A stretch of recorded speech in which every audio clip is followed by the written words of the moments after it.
नमस्कार, आप देख रहे हैं एसबी न्यूज़ टुडे और इस वक्त हमारे साथ हैं मोतीलाल महतो।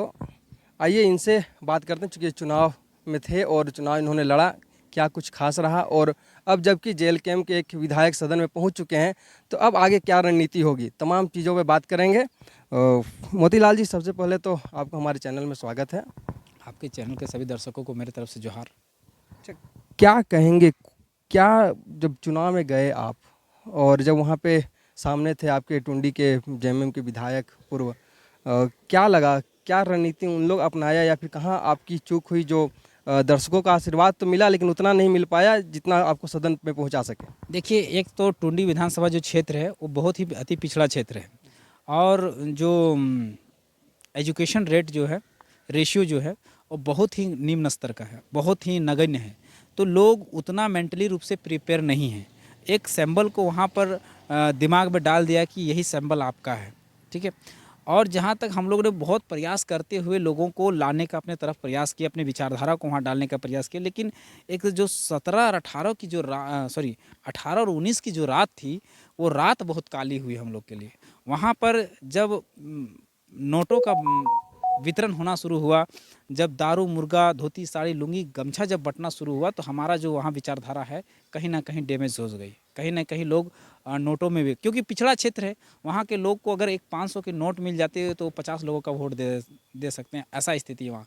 क्योंकि बहुत निम्न स्तर का, एक तो वहाँ रोज़गार नहीं है। अब रोज़गार नहीं रहने के कारण बहुत पिछड़ा इलाका है, पिछड़ा इलाका बहुत गरीबी है। अब बहुत उनको 500 उनके लिए 5,000 के बराबर है, 5 लाख के बराबर दिखता है। तो ये चीज़ें हुई हमारे साथ। विचारधारा जो थी इकोनॉमी के सामने दम तोड़ दिया, दारू मुर्गा के सामने दम तोड़ दिया। ये बहुत चीज़ है जो जनता को आगे टाइम पे हम लोग बार बार यही समझाने का प्रयास किए हैं, अगर जेएलकेएम को वोट देना है तो दीजिए, नहीं देना है तो नहीं दीजिएगा। लेकिन एक चीज़ हमेशा गांठ बांध के लीजिए कि अपना वोट अब इस बार 2024 में, और बहुत सारे लोगों ने समझा भी कि 2024 में जो वोट कीजिएगा अपने बाल बच्चों के बेहतर भविष्य के लिए कीजिए, उनकी शिक्षा, स्वास्थ्य और रोज़गार के लिए कीजिए। लेकिन बहुत सारे लोगों ने समझा, बहुत सारे लोगों ने समझा और बहुत सारे लोग नहीं समझ पाए। ऐसा नहीं कि जो हमको वोट नहीं दिए वो नहीं समझ, ऐसा नहीं है। बहुत दूसरे पार्टियों को भी दिए वोट, लेकिन बहुत सारा जो वोट है वो पैसों में हुई, दारू में हुई, मुर्गे में हुई, ये धोती साड़ी लुंगी गमछा में हुई, जो नहीं होना चाहिए था। लोगों का तो कहना है, अगर जो जीते हुए हैं, जो अभी सत्ता में हैं वर्तमान में जेएमएम कांग्रेस के गठबंधन में, तो उनका साफ तौर पे कहना है कि मैया सम्मान योजना ने काफ़ी फर्क डाला, वो हमें जीत तक पहुंचाया। मैया समान योजना कहीं फैक्टर नहीं था। हम भी ये लोग विधायक जो लोग हैं तो जा ही नहीं पाते। हमारा कम से कम 68 पंचायत हैं, 2 नगर निगम हैं, नगर निगम में वार्ड पार्षद आते हैं। तो हम 68 में से नहीं तो कम से कम 60 पंचायत का दौरा किए और लगभग 60 पंचायत के जो 6 और 5 गांव आते हैं उसमें से हर पंचायत के 4 से 5 गांव को टच किए। मैंने एक एक गाँव को विजिट किया है, पर ऐसा मैया सम्मान का कोई प्रभाव नहीं था, कोई प्रभाव नहीं। ये केवल यही फैक्टर हुआ कि हमारा तीसरा मोर्चा जो था, तीसरा मोर्चा वहाँ पर अपना वोट लाने पे कामयाब हुई। मेरा वोटों का मेरे पास आ गया, उसका वोट उसके पास चला गया। उसका मतलब मात्रा में क्या हुआ कि समीकरण ज़्यादा मिल गया, हमारे पास समीकरण कम मिल गई। बस यही बात हुआ, क्योंकि उसमें 2-3 पार्टियाँ जो है चुनाव जो लड़ रही थी वो मिलकर लड़ रही थी, जिसके कारण उसके समीकरण 3-4 हो गए, 3-4 लोग उसमें जुड़ गए और हमारे में 1-2 ही समीकरण रह गई, जिसके कारण बस इतना ही अंतर है। और देखिए, वोटों के हारने का जो डिफरेंस है वो उतना ही है। मतलब अगर साफ तौर पे देखा जाए तो जो उन लोगों का कहना है कि भाजपा आज विपक्ष में जो बैठी है उसके पीछे मैया सम्मान योजना है, आपको क्या लगता है? नहीं नहीं नहीं, ये कतई ये नहीं, ये एकदम मैया सम्मान योजना का कोई स्थान नहीं है। अगर ऐसा स्थान होता, अगर मैया सम्मान योजना का इतना ही प्रभाव होता तो आज हमें किसी में 94,000, 95,000, किसी में 70,000, किसी में 71,000, किसी में 60,000, किसी में 45,000, किसी में 42,000, इतने वोट हमें नहीं मिलते। अगर मैया सम्मान क्या ये जो 71,000 जिसने वोट दिया, क्या वहाँ मैया सम्मान नहीं था? क्या 95,000 जहाँ हमें वोट मिले वहाँ मैया सम्मान नहीं था? एकदम था। लेकिन जेल हाँ, जेल केम जो अगर चुनाव नहीं लड़ती तो क्या लगता है कौन जीतता? जेएलकेएम चुनाव नहीं लड़ती तो हमें लगता है कि एनडीए गठबंधन लौट के आ जाती, क्योंकि कहीं ना इंडिया। एनडीए एनडीए और दोनों के मतलब लौट के आती कि नहीं आती है मैं नहीं कह सकता, लेकिन कुछ मात्रा बढ़ सकती थी। हाँ, और जहाँ तक बात रहा कि क्या बोलते हैं इंडिया गठबंधन की, तो इंडिया गठबंधन कहीं ना कहीं दोनों एनडीए और इंडिया गठबंधन दोनों कहीं ना आपस में ये बराबरी के इथी में रहती या फिर थोड़ा बहुत ऊपर नीचे होता। मतलब इतना बड़ा फर्क नहीं हो पाता। नहीं नहीं, इतना बड़ा फर्क नहीं हो पाता। ये फर्क कहीं ना कहीं हमारे वजह से हुआ और इसका ये इंडिया गठबंधन को ये बातें माननी पड़ेगी। ये बातें ये तो भाजपा भी कहती है। हाँ, भाजपा भी उनकी भी समीक्षा बैठक में देखिए वो भी तो देख रही है ना। वो साफ तौर पे कहते हैं कि जेल कैम नहीं बहुत बड़ा, जयराम महतो ने बहुत बड़ा फर्क डाला। हमने ऐसा नहीं है कि हम लोग इंडिया गठबंधन की तरफ से बैटिंग कर रहे थे, ऐसा कुछ नहीं है। हम लोग अपने दम पे चुनाव लड़ रहे थे। ये आकस्मिक चीज़ें होती, कोई भविष्यवाणी भविष्यवेता नहीं है, ठीक है। वो हम लोग लड़ रहे थे, हमारे पास भी उतने वोट मिले और उनको भी अपना अपना वोट मिले, तो उसके कारण ये चीज़ें हुई। बाकी कोई भविष्यवेता नहीं होता है कि यही नहीं किया है। ऐसा तो नहीं है कि जैसे हिमंता बिस्वा शर्मा आए थे, एक रहोगे सेफ रहोगे का नारा दिए, और जितने भी मुस्लिम कम्युनिटी है, जितने भी क्रिश्चियन कम्युनिटी है, वो सारे एक हो गए और सेफ्टी के चक्कर में जेएमएम और कांग्रेस में चले गए। हाँ, ये चीज़ें होती हैं। देखिए ये सब नारे नहीं होनी चाहिए, धार्मिक इंडिकेट करती है। हाँ, एक चीज़ें हैं कि अगर एक जो आप कहते हैं कि बटेंगे तो कटेंगे, तो बटेंगे कटेंगे किस स्थिति में होना चाहिए नारा? कि बटेंगे कटेंगे आप झारखंडी की स्थिति में होना चाहिए कि झारखंडी एक हो। झारखंड में ना चुनाव लड़ रहे हैं आप बाहरी नारों को लाकर आप यहाँ थोपने का प्रयास करें। ये यहाँ की झारखंड की सामाजिक समरसता ऐसा है कि यहाँ धार्मिक उन्माद बहुत कम है अन्य राज्यों के मुकाबले में। छिटपुट की घटनाएं आपको देखने को मिलेंगी। अब उन चीज़ों को अगर आप ला के यार यहाँ से सोचेंगे, यहाँ से ये नहीं सोचेंगे, आप यहाँ के क्षेत्रीय मुद्दों को उठाते हैं, बीजेपी हो या फिर जेएमएम हो। किन्हीं ने जेएमएम ने तो केवल मैया को भंजाने में रह गई। इन्होंने एक भी ऐसे मुद्दे को नहीं, भाषणों में इनको उठा के देख लीजिए, इसके एक भी ऐसे मुद्दे नहीं होंगे कि जिसमें वो यहाँ के हित के बारे में बात की होंगे। खाली मैया मैया मैया मैया मैया। और एक जो पार्टी आई वो केवल रह गई कि घुसपैठ हुआ, घुसपैठ नहीं हुआ, घुसपैठ हुआ, घुसपैठ नहीं हुआ। किन्हीं ने, हम लोग ने जो मुद्दा उठाया वो मुद्दा किसी ने उठाया? चाहे इंडिया गठबंधन की बात करें, चाहे इंडिया गठबंधन, किसी ने उठाया? नहीं उठाया। क्या लगता है मैया सम्मान योजना जब आप चूंकि सरकार में आ गए हैं, लागू करेंगे, क्या लगता है कितने दिन तक ये योजना चल पाएगा? देखिए एक तरह से मैं जहाँ तक देख पाता हूँ, एक जेपीसी का छात्र होने के नाते, एक पढ़ा लिखा युवा होने के नाते, थोड़ा सा बहुत डाटा में एनालिसिस करने के बाद हमें देखने को हमें संभव नहीं दिखती है। क्योंकि आज जो हेमंत सरकार में मैया सम्मान योजना दे रही है, ये छात्रवृत्ति योजना को रोकी हुई है। छात्रों को छात्रवृत्ति नहीं, क्या बात कर रहे हैं? आप पता कर लीजिए, 6 महीने से छात्रवृत्ति नहीं मिली हुई है।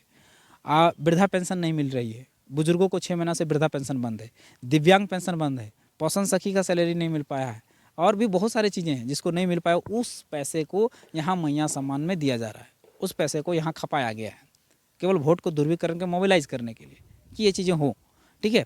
अब है कि ये कह रही है कि हम 2500 रुपये देंगे, ठीक है। तो इसमें जो है बजट में 5,900 करोड़ रुपये का भार पड़ेगा। अब ये 5,900 करोड़ रुपए कहाँ से लाएगी सरकार? पहले ये तो बता दे।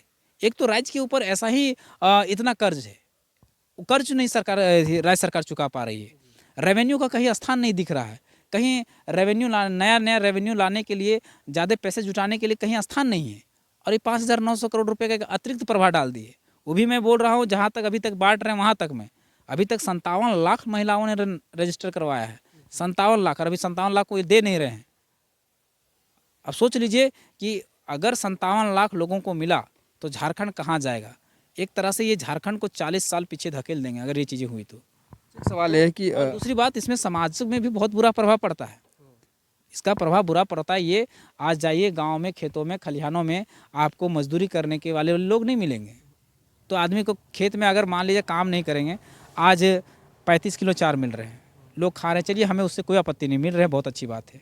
और इधर से 2500 रुपये मिलेंगे। मान लीजिए एक घर में अगर 4 महिलाएं हैं तो 25, अब जोड़ ली 10,000 रुपये की। हाँ, 10,000 पैसे, चावल 35 आटा मिल रहे हैं।